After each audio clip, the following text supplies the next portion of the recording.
Hello everyone and welcome to Snap Take. This is Glazer of Snap Judgments and Marvel Snap has a new best deck. There was an OTA yesterday. The OTA has nothing to do with the best deck. Hanafer cooked something up that's completely wild. Every other deck today is going to be something that is new and suddenly really good with the OTA, but this other deck, what I think is the best deck, is just what it is. It's an Invisible Woman deck. It is so freaking strong. It's utterly absurd. I can't wait to show it to you. But as always in these videos, the deck of the day is the second deck we talk about. We're going to instead first focus on Dormammu, who is now a 7/10. That is this deck's main card from our friend Jet. Jet, one of the best players in the world, the preeminent Phoenix Force player in all of Marvel Snap. While Dormammu is now a 7/10, his third spell, his third summoning ritual, is now 2 cost. And in this list, that is huge. That means we can potentially do things like play that card along with Nimrod. On Nimrod, we can play Hulkbuster and Carnage and do complete absurd shenanigans along those lines in order to really go over the top of opponents. You can find Jet streaming daily at twitch.tv/Jet13. That is 5 E's. He is, again, the preeminent Phoenix Force player in Marvel Snap. He puts Phoenix Force in everything. He's an absolute monster with that card.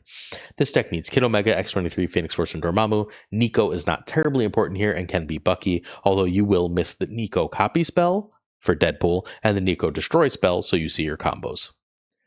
This list is, as much as anything else, a Deadpool list. You can win plenty of games by making yourself a huge Deadpool and then using the summoning ritual to make a Dormammu. We make a huge Deadpool through using Nico Minoru. We make a huge Deadpool through using Forge Hulkbuster. As long as we can make our big Deadpool, Kid Omega can keep that power. Kid Omega does keep the doubled power if you use Kid Omega for Deadpool on turn 5. And at that point, you use a summoning ritual on a couple other cards. You play the Deadpool and you win the game. It's not super complicated. It is one of the main game plans of the deck. Don't think Deadpool is extra because all this other stuff is here. He is pivotal to the game plan. Meanwhile, Nico Minoru gives us a copy of that big Deadpool or draws us 2 cards. Sometimes she'll give a buff to that Deadpool or a buff to Nimrod. She's just a really great utility card. X-23 gives us enough energy to do some extra shenanigans. The main thing I really like her for, and she's like a little harder to use, right? But the main thing I really like her for in this list, in this type of list, is I'm able to fairly often use her to get that extra energy for the 1 cost Dormammu ritual, which can be a little bit difficult to pull off in this list. Kid Omega is here for Deadpool and for when you play Nimrod, powerful in either situation. Carnage, Venom, and Deathlock are your extra destroy cards. Nimrod, Kid Omega, Carnage, Venom, Deathlock are all your destroy cards. Again, that summoning ritual costing 2 makes Carnage incredibly strong at the end of the game, as it can now be played with Forge or Hulkbuster on whatever like Nimrod you want to get to. Really great stuff. Venom eats things, keeps power. Hulkbuster buffs Deadpool, buffs Nimrod. So does Forge. Phoenix Force is actually kind of extra here. I know it seems really good. Like this is going to be a Phoenix Force list. I'm pretty sure that Phoenix Force is here because of Jet. Now that I've like actually thought about it, and that like if you wanted to run a Galacta, a Gwenpool, a Shuri in that spot, you should be totally viable doing so. So if you actually want to cut Phoenix Force, I think you're reasonably likely to be able to do so. Nimrod, you get plenty of Nimrods. You buff it. It's really nice. Kid Omega and Venom are the best ways to destroy that. But again, if you couldn't buff it earlier, you can buff it with Hulkbuster and then destroy it twice on the last turn of the game and get a Dormammu in the process, which is a pretty powerful place to be. And then of course Dormammu is huge, and that summoning ritual being 2 is going to open up 1,000 new plays, and I think he is now a genuinely really good card. If you're not seeing a lot of Cosmo, a lot of armor, no, who's seeing a lot of armor, right? If you're not seeing a lot of Cosmo, he's going to be a meta card right freaking now. We're going to be seeing a lot of Mobius and Mobius right now because so like classic destroy is weak to Mobius because it turns off the death, right?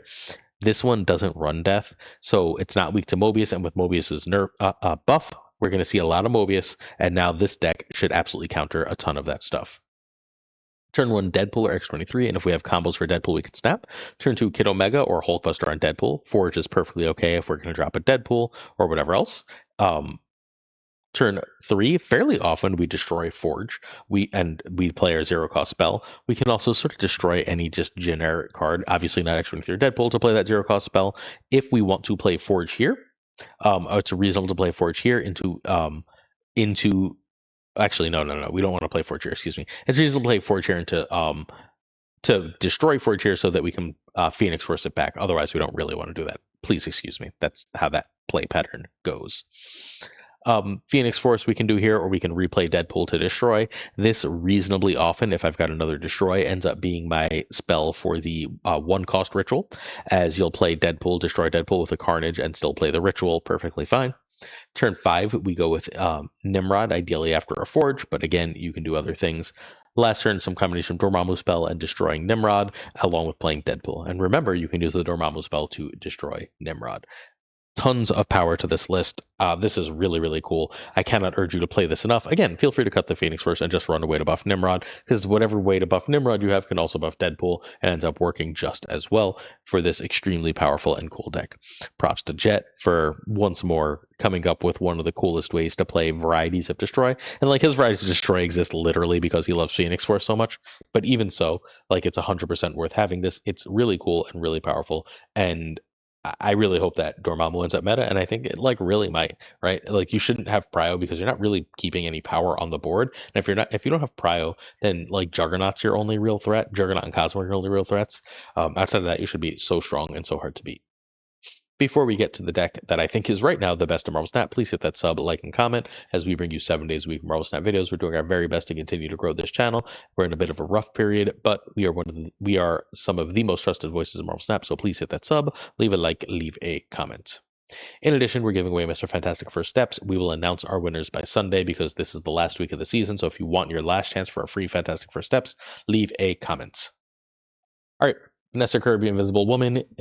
Invisible Woman First Steps is one of the best cards of the game. When you get 2 copies of her, she will trigger end of turn abilities 4 times. However, 3 copies will only do 6.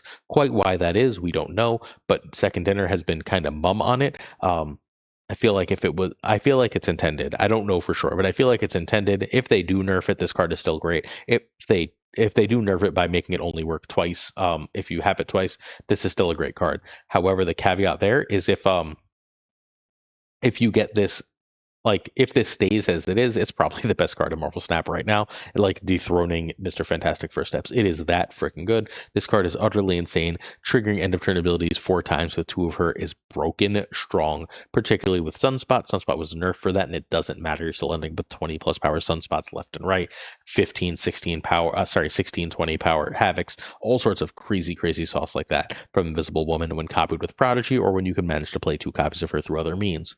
So Honifer broke Snap. This deck is completely freaking insane. What we're doing here is we have the Invisible Woman thing, right? We have a couple of ways to get to Invisible Woman, where we can go Invisible Woman, friggin' Invisible Woman, Sunspot, right? Like, and then we're good to go. Or we can like play Havoc that turn to do Sunspot the next turn, whatever, who cares? We can do that, or we can do Dokken Bullseye, or Dokken friggin' Bullseye, right? Or we can Moon Girl to get the extra copy of the Shard. We can do some combinations thereof. This is utterly, utterly disgusting. I don't know how else to put it. This is the meanest and most disgusting thing I've seen in a long, long time in Marvel Snap. Anyone who's played against the classic Bullseye Dokken stuff knows exactly how strong that is, right? You end up with 2 or 3 shards and just go way, way, way over the top.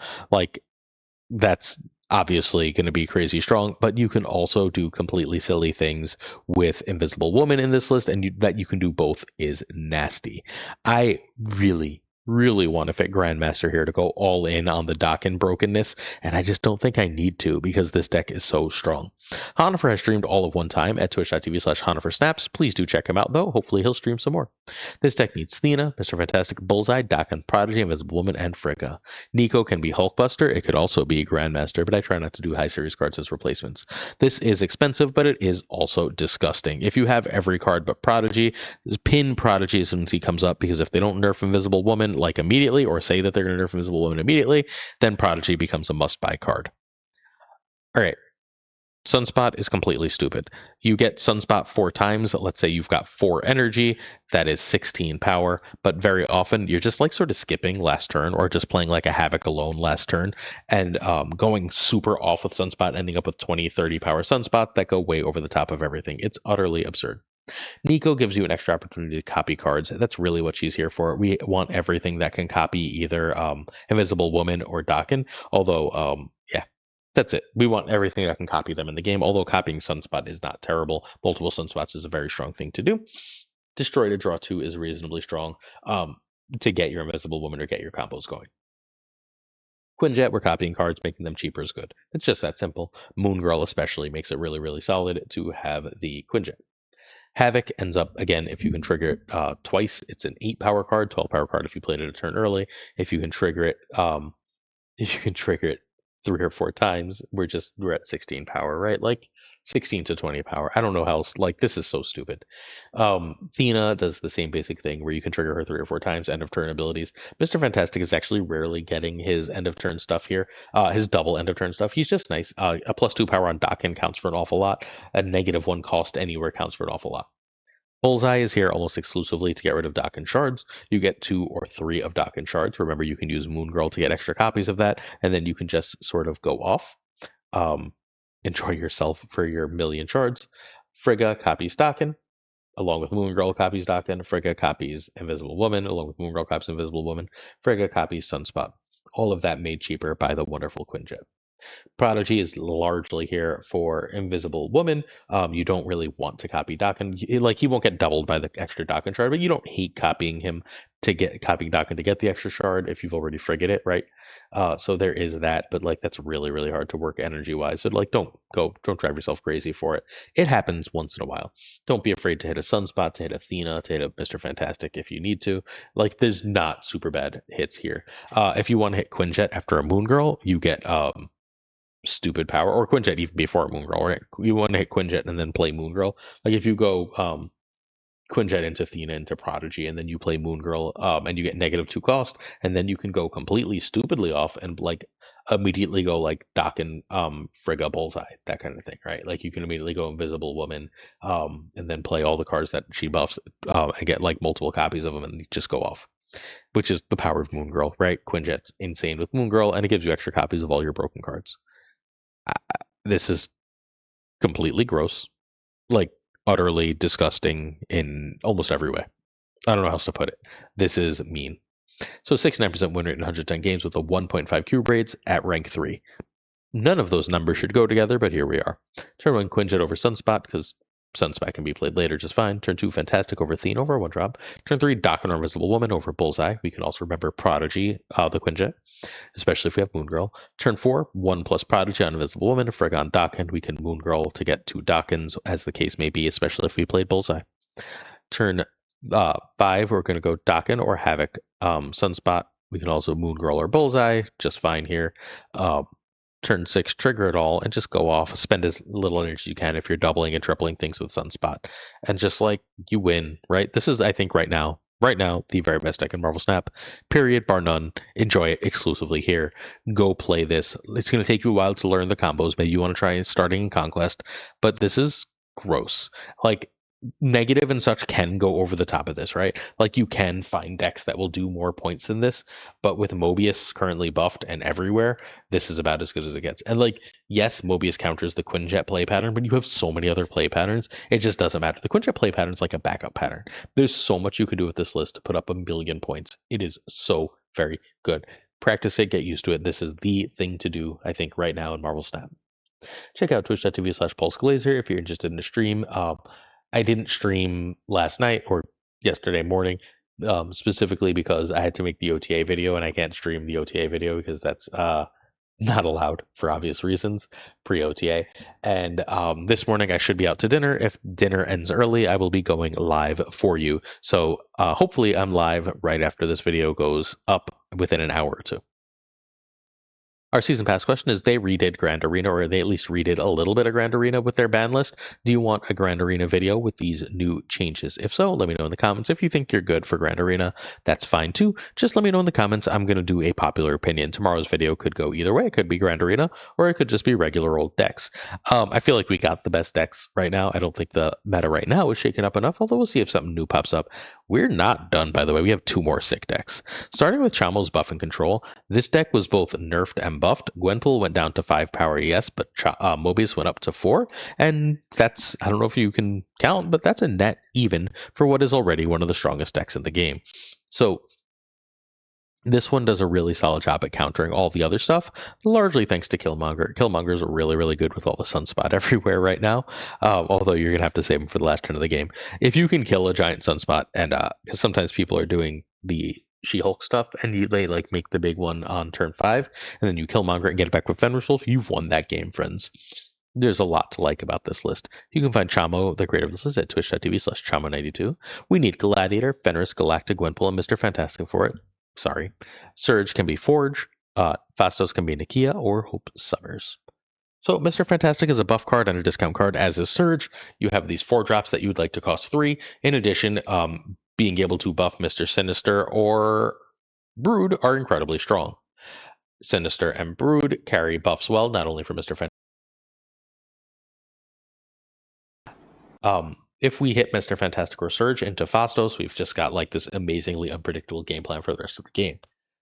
Our power plan largely comes from that little package, but we also have a control plan, which is basically Fenris Wolf to steal their power through Killmonger, Shang-Chi, or Gladiator, and then we can just stop them from sort of going around or over the top of this using Mobius and Mobius, who's now a decently statted card. This one has a 59% win rate pre-OTA. Turn 1 Pass, Turn 2 Fantastic over Surge over Fenris. Turn 3 Galactor or Gwenpool over Fastos, which is more or less equal to Mobius. I generally play those over Gladiator, at least in the meta right now.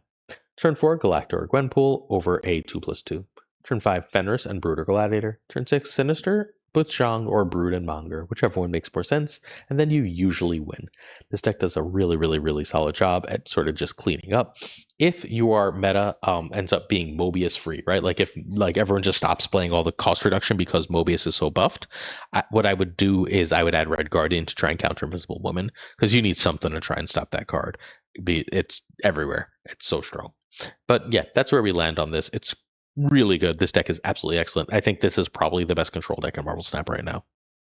Before we go forward, please remember that if you would like to see gameplay and my current schedule doesn't work for you, check out the stream team. Today is Friday, so the Pirate King Tucker should be live between 10 and 11 p.m. Eastern. Next up, we have Zenade's Wild Ride, and this deck should not work, but it absolutely does. We're sharing this today. Well, Zenade made this and succeeded with this before the OTA, but Domino was just buffed and is really, really good here. So this list works so much better than it looks like it's going to. You can find Zenade at twitch.tv/ZenadeTFT. Moonstone, Victoria Hand, Misery, Wicked, and Moleman are required. Sorry, this deck got 2 buffs. Domino and Moleman are both 4 power now, so that's really nice for it. This was already really good. Speed can be Quinjet here. Malekith can be Anti-Venom, and if you really wanted to try like a Prodigy is probably decent in that speed spot as well. I mean, maybe we can try Frigga too. There's like reasonable stuff to try here. All right, the Hood is here to get rid of with Misery so that you get multiple demons. Multiple demons are buffed by both Patriot and Victoria Hand. That is the idea of those. We can also Moon Girl demons. That's a little harder to do, but it happens from time to time. Quicksilver is here for Wiccan Curve, so is Domino. Our goal is to get a Wiccan out. And we get decent stats along the line thanks to Domino's little buff. We can play Victoria Hand over Domino just fine, although be careful you would also be fine to hit that with Moon Girl. And then you can always hold that Domino for later. She's not a card you must play. Victoria Hand buffs anything you make copies of with Moon Girl, your Mole Man cards, and your demons. You can double Victoria Hand with Moonstone. You can also double Patriot with Moonstone. Both of those are perfectly acceptable. Patriot buffs a little bit less stuff here, just the Mole Man and the demons. Still getting basically, like if you just play Mole Man and you play Patriot, you have got a 3/6 power out of Patriot, which is pretty solid, and you can double that with Moonstone. From there, we have the Mole Man, which again does the obvious thing. The rocks tend to be 1/4. You're running mostly 4s. Speed is reasonably big, right? You're running a Wiccan Curve, so speed is big. It's also doubled by Moonstone. Moon Girl can copy any of your rocks, your demons, so on to go off. Moon Girl is best with Victoria Hand. Moonstone obviously doubles that Victoria Hand stuff as well, doubles the speed, so on. Malekith, you don't have Quicksilver and Domino in the deck, so if you've drawn Hood, you're getting your options are Victoria Hand, great hit, Patriot, great hit, Mole Man, not a good hit, but fine, you just played a 4/10, and Speed, great hit. So like you're pretty happy with that. We've talked about Moonstone. Wiccan gives you the energy to do things at the end of the game, like go Moonstone into Victoria Hand into Rock or Demon. And then Misery gets rid of your bad hood. Don't be afraid to misery that mole man either. Those are really the cards you're miserying here. I actually miseried a Wiccan for a big cube win because having a super amount of energy is pretty good at Marvel Snap. Turn 1 Quicksilver, turn 2 Domino or Hand, turn 3 Speed, Patriot Mole Man or 2+1. You're happy to play any of it. If you are not sure if you have Wiccan Curve, I like to get Mole Man out so I know what I hit and I know what I have. It draws me closer to things and gives me information. Turn 4, we're going Wiccan, Snap, over Moongirl for hand or Moonstone for hand, Patriot if the right cards are in hand. Misery is good here to get extra demons. If you do that misery thing fairly often, you're going to Moongirl on 5 to get extra demons. If you have Wiccan on turn 5, you're going off, and your turn by turn just becomes sort of play everything. If not, you can go Mole or Misery for demons, or Moongirl to get copies of the Mole Misery stuff. Turn 6, we're playing ones that are buffed, sometimes with a buff card. So we can just play like 3 rocks, 4 rocks, and a Victoria hand sometimes, right? Like that's great. Everyone's going to sleep on this list because at the end of the video, and it runs Quicksilver and Domino, but it is both cool and powerful and totally unique. Props to Zenade. I really, really like this list. I may be hiding it a little bit for selfish reasons. I think this one's a blast and really strong. Check it out. Also, check out patreon.com/snapjudgments if you want to throw some support to the channel, please. Our certain tiers of support come with honor. Thanks you to Jonesy Snap22, Abigail Lisa, Military Burnout, Irregardless, LAB Inc., I Am Frostman, Hota Neverete, Prime Brian, Ryan Burke, Ryan Wood Snap, Red Wrench, Gopher Kev, Keltor, Caretix Lee, Koirei, Kazushi, Archangel 3K, Black Dahlia, Profrost, The Goat Seeker Code, Hollowed, Synthetic, Absolute Shannon, Dirty Casual, Mr. Kerfuffle, Cables, Ginger Prime, Philly, Philip Brackfetch, Haplo, Kenny Loggins of the Danger Zone, The Bizza, Black Team is 23, Express V and Skippy G, Rhyming Friends, Jessica Campbell, Mr. Slush Death, The King of Bros, The Great Zoo, Werewolf, KFC Hoda Clam, Colonel Forbin, Rob Sullivan, David G. Wingfield, Stephen Markov, H. Martin, Jason B, Matt V, Corwin, John Q, Jimmy McHugh, not John DQ, John Q, and Jimmy McHugh. Yeah. You start ACH, what big bad. Milkman for reals, Cactus Jack, Reapser, Steve O, 131, Yo Marco, Ted Bro, Crypto Joe, Snap Decisions, Joe, check out that podcast. Bickety, boom, bop, Bricks do click. Green, oh, Bricks, I gotta play that deck, my man. Shoot me a message to remind me, please. Green Goblin, Unibot V2, Flan 56, Spectrumix, Woot, Only Fox, Matt H, DJ, Mac Jax, Don't Freaking Flex, Nick, the Greek Geek, Toxic Soul King. Check out Nick the Greek Geek and Toxic Soul King on Twitch, along with Zadric74 and King Canada JJ. Deadman Falcon is on YouTube, Father Newman is on Twitch and YouTube. Two Ties does wear two ties. Lauren Redevs is the Snap on this podcast and the Queen of Marvel Snap, along with the Pirate King Tucker on every platform, and of course Gunny T, where the T stands for Golden Gauntlet. Don't forget that's coming soon too. We'll have another video for you tomorrow. Thanks for watching this wonderful Snap Take. Peace.